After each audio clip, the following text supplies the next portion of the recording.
Hello, everyone. Thank you for joining our webinar today. So before we get started, let me take a moment to let you know that this webinar will be recorded. You will be able to get a copy of the recording after the webinar is over. Usually takes us a day or two to get that ready, but it will be available to all attendees. If you have questions as we go through the webinar, please put them into the questions panel and go to webinar. We actually have staff that are monitoring those questions during the presentation. And then at the end of the webinar, I'll take a moment to go through some of those. And if there are any unanswered questions, I'll make sure that they get taken care of. So with that, let's get started. So again, welcome to our first in our series on code transformation that we'll be doing throughout this year. Understanding your current state and your destination. My name is Brian May. I am the Director of Pre-Sales and Customer Solutions here at Profound Logic. I've been in the IBMI industry for 21 years now. I've been here at Profound Logic for a little over 11 years. Some of you may be familiar with me from my work on the IBMI Modernization Red Book, or maybe you've read some articles that I've written over the years or attended some sessions I may have given at conferences. But I'm really excited about the webinar we have today, because this offering is something that I think is just really a great value for us and our customers. Some of you may not be as familiar with Profound Logic, so I'll take a moment to talk about the company. Profound Logic's been focused on modernization solutions in the IBMI industry for more than 20 years. We do lead the industry with a completely integrated solution for green screen modernization, application development, mobile, open source development, rapid low code solution, all of that with an IBMI centric view. We were the first to go to market with a web-based visual designer for application development, as well as having the first commercially available solution for RPG open access when it was released by IBM. So we've been in this space for a really long time, and we've always had really innovative solutions. And our code transformation service is just yet another innovative solution in that legacy. So let's take a moment and talk about the big question here. So what is transformation? What are we talking about? Transformation can mean a lot of different things depending on who you're talking to. Transformation can be everything from UI transformation, code transformation, full digital transformation. It could be that you're talking about taking what was in the past a manual or paper process and changing it into a systematic approach. Or it could mean UI transformation, taking a green screen and giving it a new user interface. All the way to complete code transformation, where we want to take an existing older application and we want to transform it into a new language or to a new platform, or completely re-architect it so that it is more flexible and meets the company's needs. So it can mean a lot of different things. For what we're going to be talking about in this series, though, we're going to be talking about our code transformation service for going from RPG to Node.js. So a transformation project for us, we have a methodology that we follow. This isn't our first time doing this. We've gone through and we figured out what we believe to be the best way to go about this. And that starts with a discovery, what we call our Profound 360. Now that's the focus of today's webinar. So we're going to talk about that more in a minute. But for right now, just for the sake of discussion, let's talk about some of the other steps in a transformation project so that you can get an idea of what we're talking about in the big picture. So there is a discovery, and that's where we're going to do a lot of requirements gathering. Again, we're going to talk more about that. For a lot of our customers, they're coming to us with an IBMI heritage, and so they have green screen applications.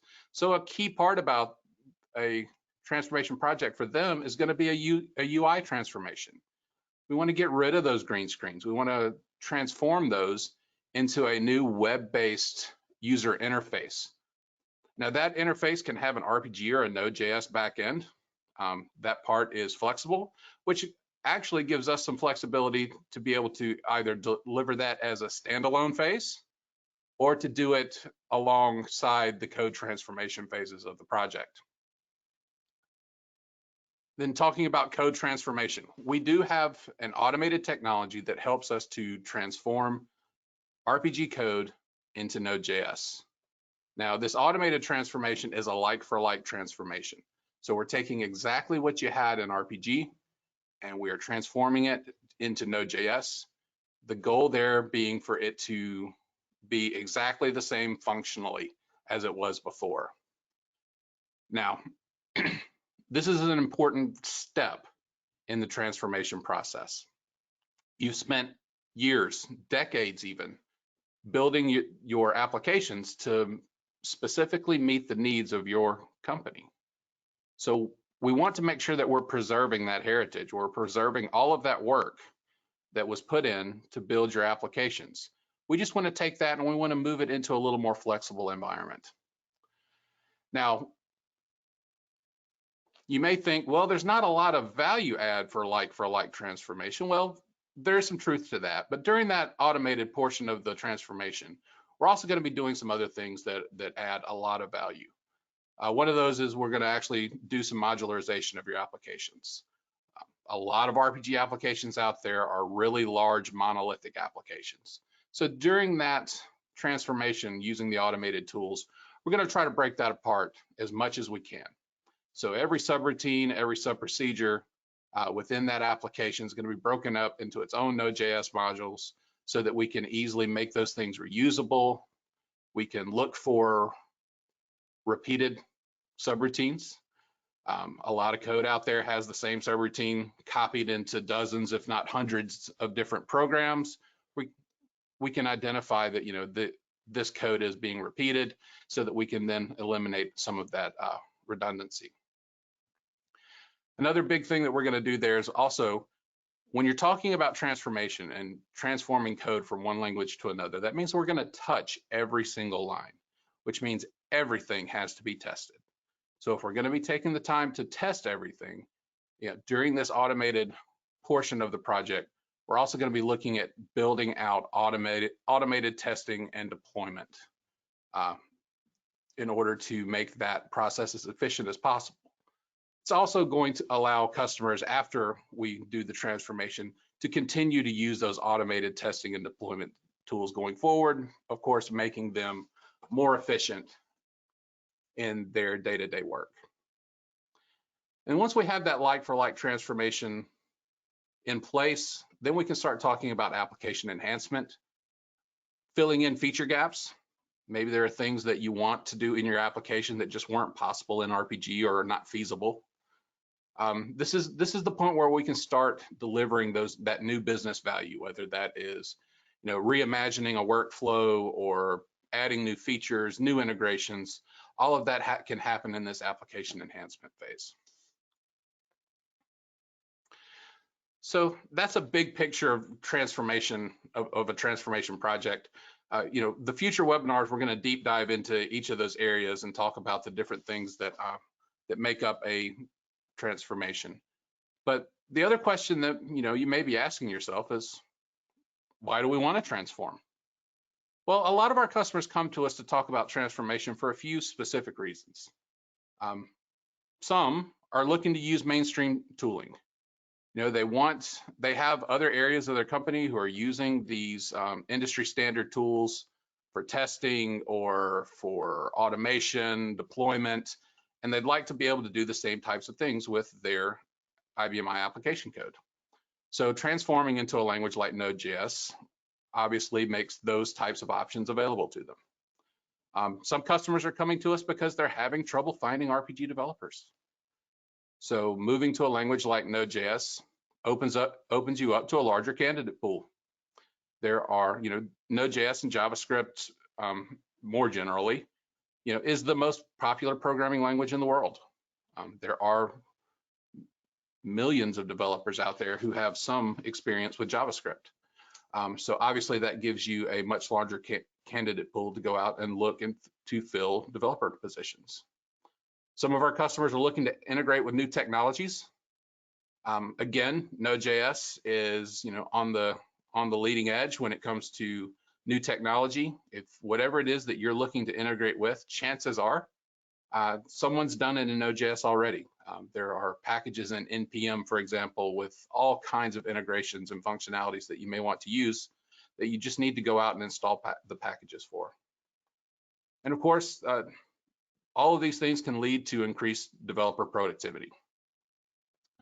Better tooling, better functionality through things like packages and integrations, more developers to bring in. All of that leads to better productivity from your development staff. And that's ultimately the goal. So as a company, you decide, all right, we need to do something. It's time to move forward. Unfortunately, what a lot of companies do is they say, okay, we're just going to pick a programming language and go. This reminds me of my college days. In college, I took lots of road trips, and many times we would just hop in the car and say, let's go west, and just start driving. And we ended up wherever we ended up. Or we even one time, threw darts at a map and said, okay, where are we going to go? That's great if you want to go on an adventure. For me, I was young in college. I had no real responsibilities. In fact, I was a working musician at the time. So as long as I didn't have a gig to do, I could be anywhere. So, that was great and a lot of fun. But when we're talking about something like a multi-year transformation project, this is not the approach you want to take. You don't want to just say, okay, this is what we're going to do, and let's just do it without a plan. That's exactly how you end up wasting time, wasting money, and ending up somewhere you didn't intend to be. So our Profound 360 is all about making that plan. It's about understanding where you are now. Where is it you want to go? How are we going to get there? When I take a trip with my family now that I'm in my 40s and have, 2 daughters, we don't just hop in a car and just start driving. I need to take risks into account, right? If, we have a limited amount of time to take whatever trip it is we're going to take. We have a limited budget on, how much we can spend for the 4 of us to have some fun. We want to make sure that we have a plan of, where we're going to go and how we're going to get there. I can say in those college road trips where we didn't have a plan, we ended up in some places we probably shouldn't have. That's not a risk I'm willing to take with my family, right? And the same is true when you're trying to figure out what you're going to do from a company standpoint. You don't want unnecessary risk. You don't want to waste time and money. And that's why it's so important that you figure out what the plan is and have an executable plan before you start moving down a transformation path. So in a Profound 360, there's several things that we're going to do. We're going to do a system analysis. We're going to take a look at your code, your systems, and figure out, where you are. We're going to take a look at all your technical needs. We're going to take the time to understand your business processes and any gaps that there may be in your technology or in those processes. We're going to take that gap analysis and our systems analysis, and we're going to compare your current architecture and figure out where we should recommend that you go. And then we're going to define a roadmap to get you there, and we're going to provide you with all the information you need to make a informed and low-risk decision on what you need to do next.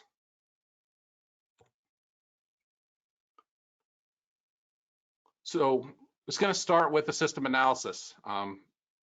We do have automated tools that we use for a lot of this analysis. It's really just information gathering, things like code analysis. Generally in one of these projects, one of our one of our consultants will be on your system. They're going to run some analysis on the system itself. We're going to pull in some metrics so that we can scope a project. So we're going to look at things like the number of lines of code, how many objects, how many screens in your interactive programs. We're going to try to carve all of those things up into functional areas or application areas. Figure out how you organize your applications and your code. Things like accounting, inventory, manufacturing, whatever, those areas will vary based on what business you're in. But we want to understand what those areas are and how to figure out, what code goes with what. Are your applications and databases divided up, by libraries for each of the functional areas, or are they all together and we need to look at things like prefixes on names? How can we figure out what all of this code belongs to? We're going to take some time to look at the quality of the code. That's important when we're talking about transformation. And I can tell you that every customer has a range of code quality. There's going to be newer things that are going to be, much cleaner and easier for us to deal with. And there's always going to be some old code that someone wrote long ago who has left the company long ago. And those are the things that everyone's scared to touch. We need to understand the quality of that code too. We're going to take a look at the complexity of the code. Those are two different things. Maybe the code quality is good, but maybe it's overly complex. Do you have code that's 14 levels deep in loops and conditions? We need to understand those types of things. Is your code, very monolithic, adding to the complexity of making changes? We're going to look for things like orphan source or orphan objects. No matter how clean a customer tells us their code is, we always find at least a few either programs that we can't find the source for, or we find some source that isn't even compiled. It's important to identify those things during an analysis like this. Once we have that code analyzed and we have those functional areas identified so that we can break those applications and databases into their different groups, we're also going to take a look at interdependency, right? So if we're making changes in accounting, what's that going to affect? Both from a call stack standpoint, so programs calling each other, but also the database. So if we take a look at the accounting databases, are there programs in other functional areas that are using those databases? All of this is extremely important for us to understand in order to build out a roadmap and understand the risks that are involved in the changes that we're talking about making. We also want to look at outside integration. Is there data coming in or going out to other outside applications, so that we can get an idea of, again, what are the effects of the things that we're doing.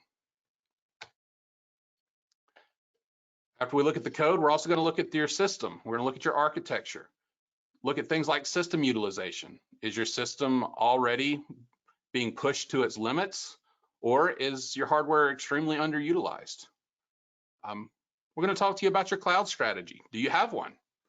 Is cloud in your future? It's important to know so that we can build that into the plan. Talk about things like your current change management, DevOps strategy. So what are you doing as far as, rolling out changes? What's your testing methodology? We're going to look for pain points in performance. Is your system overutilized all the time? Is it only being overly taxed during quarter end? Those are the kinds of things we want to know. We're going to take a look at system access. We're going to look at things, do you have ODBC connections coming in and pulling data off of your system? Are you using EDI to interchange information? Do you have FTP processes, web servers? We want to look at a high level at your reporting. Is everything still paper reporting? Or do you already have some reporting or BI tools in place? Again, all of this is very important when we're building out a roadmap for how we're going to advance your application going forward. And then we're going to talk about your preferences as far as your end state. So is IBMI where you're going to be? For a lot of our customers, that's exactly where they want to be, and that's fine. Everything we're talking about doing can run on IBMI just fine. For some customers, they have certain workloads that they'd like to move to the cloud, and they really don't care what platform it's going to run on. Or maybe they have, cores on their current power system that aren't being used. They'd like to load Linux on and move some workloads to there. There are lots of different things we can talk about as far as an end state architecture. From Linux, Windows, IBMI, a mixture of all is really what a lot of customers are looking for.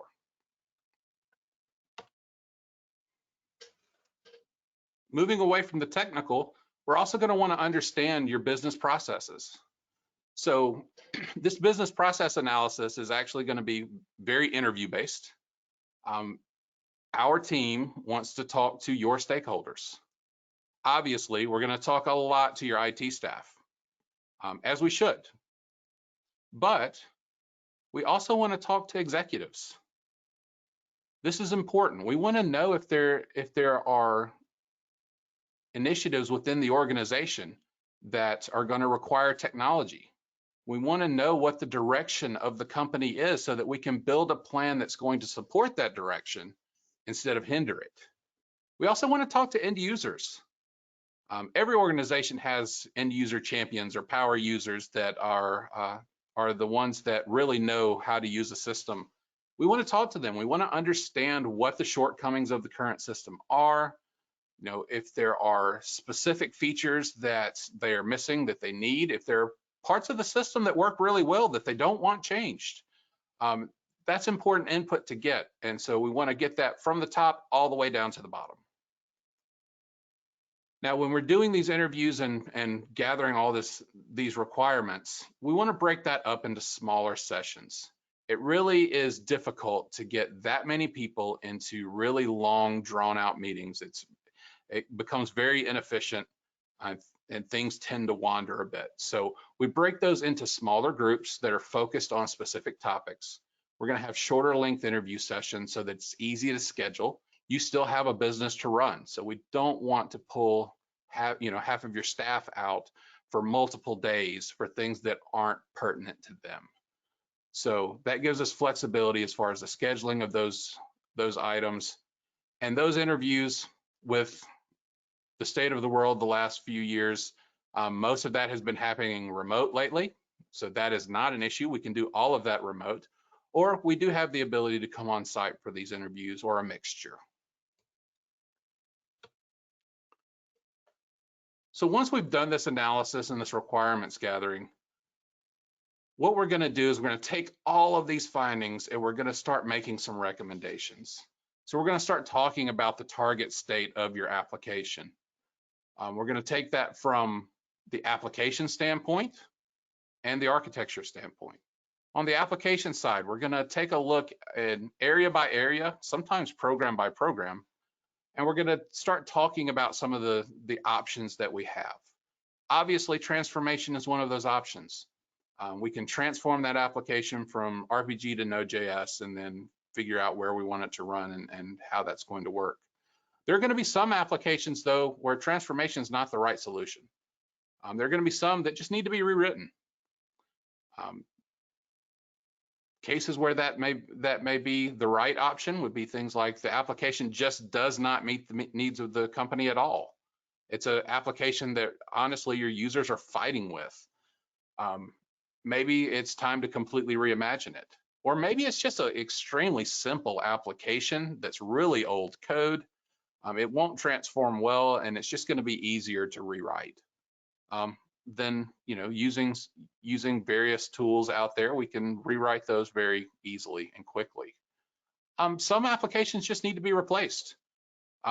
Transformation is really for those things that you call the secret sauce, right? They're the things that make your company who you are. There may be other portions of your application stack that are just generic. Things like HR or accounting come to mind sometimes, where you're just doing the same thing everybody else does. There's nothing really special about that. So in those cases, sometimes the best option is just to buy a different off-the-shelf package and pull that into the project. Again, those are the conversations that we have during a discovery process. And there are even going to be some applications that you may want to leave as they are right now. Maybe you have, a really minimalistic portion of your warehousing application that is being used on ruggedized terminals, in some really tough warehouse environment, and the data entry is very minimal, and the green screen and those ruggedized terminals does the job, and you don't ever have to change it. Well, then maybe we talk about just leaving that alone. In our environment, when we're talking about the way we approach transformation, all of these things can coexist. So it's never a one solution for everything. We talk about all of these different options as we go through every area. And then on the architecture side, we start talking about and making recommendations off the information that we get from you, or whether we're staying completely on premises, or are we talking about going entirely to the cloud? Or the more common option these days is talking about hybrid. There are some things that you want to keep in-house. There are other things that you prefer that they ran out in the cloud, so that you don't have to manage the hardware for them. All of those things are absolutely possible and actually easy to do in our transformation environment. And then when we figure those things out, we can start talking about platform options.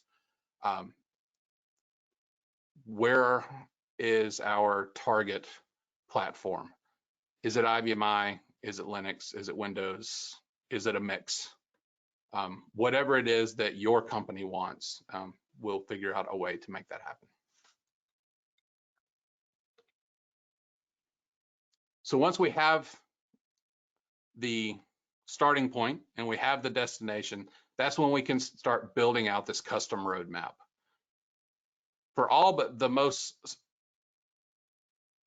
minuscule projects, we're talking about a multi-year detailed plan. Maybe it's a year, maybe it's 2 years, maybe it's 5, maybe it's 10. All of those things are things that we figure out when we're scoping during the analysis. But we're going to build out an agile roadmap. The goal of that roadmap is to minimize risk and deliver value. We build a roadmap so that we can begin delivering small pieces of your application very early, so that you're getting value from the beginning. This also allows us to have concurrent teams running. So while it may not reduce the effort, maybe it reduces the timeline. If your team can absorb the amount of involvement that would be required to run 3 or more concurrent teams, then we can reduce an overall timeline of a project. These are the kinds of things that we work out during the Profound 360 analysis, so that we can build out a custom roadmap that meets your specific needs. And also in that roadmap are going to be realistic data-driven estimates. We're not guessing. We've actually done some analysis, we've had conversations, and we've actually making educated estimates on effort, timeline, and also taking into account task dependencies. The plan's going to be agile. We'll be able to do multiple things at one time, but there are always dependencies. There are always going to be parts of an application that need to wait until other parts are finished. We'll take all of that into account when we're building out the roadmap.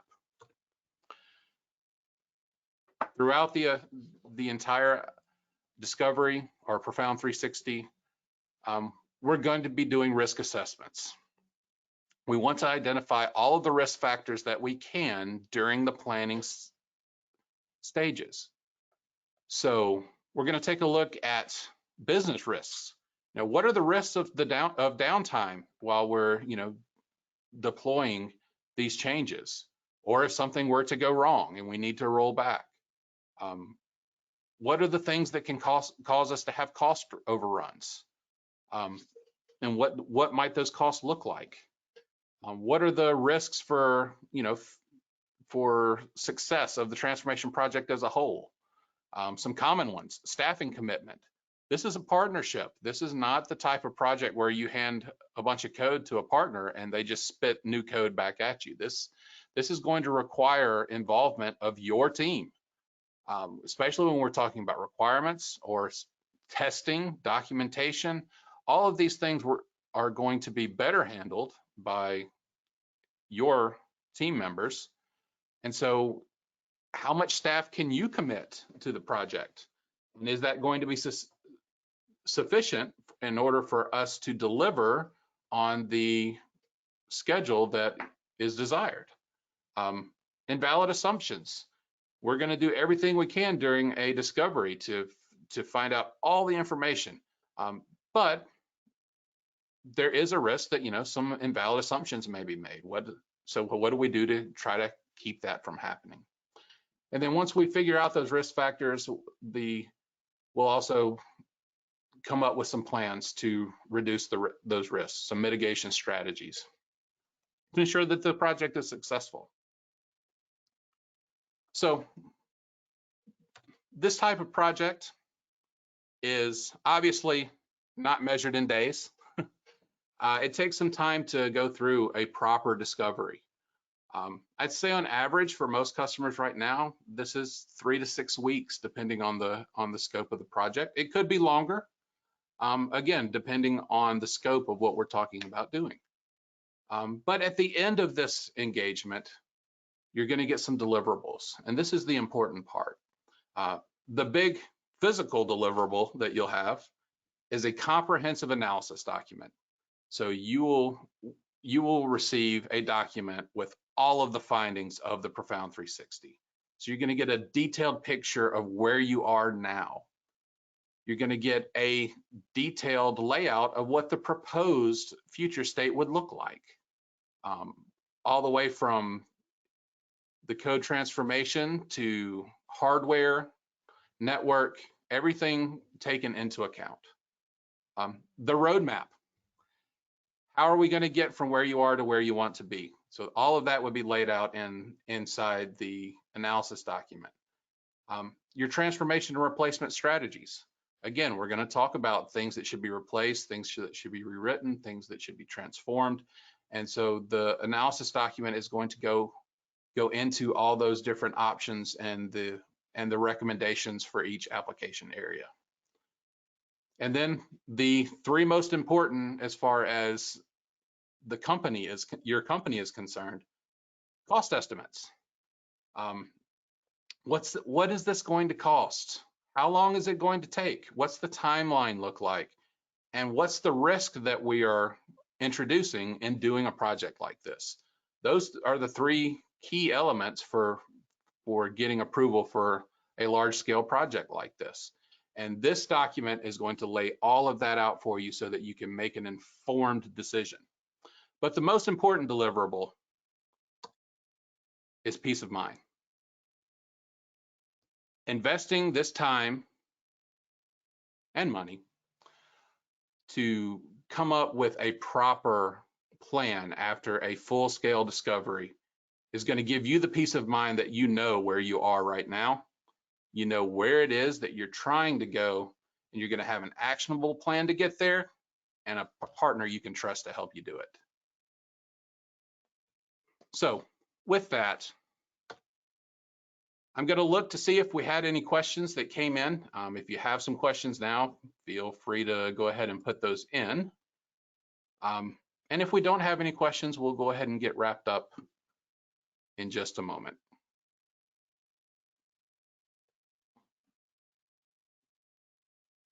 Well, it doesn't look like any questions came in. So if you have further questions, maybe you're watching this video later, or you think of something in the shower tomorrow, whatever it may be, feel free to reach out. You can reach us at sales@profoundlogic.com. That would be the best place to start, and that will get you in touch with the sales rep. They can get you in touch with me if we need to have a conversation, or someone on my staff in pre-sales to talk about this further. But with that, I would like to thank everyone for attending, and I look forward to working with all of you in the future.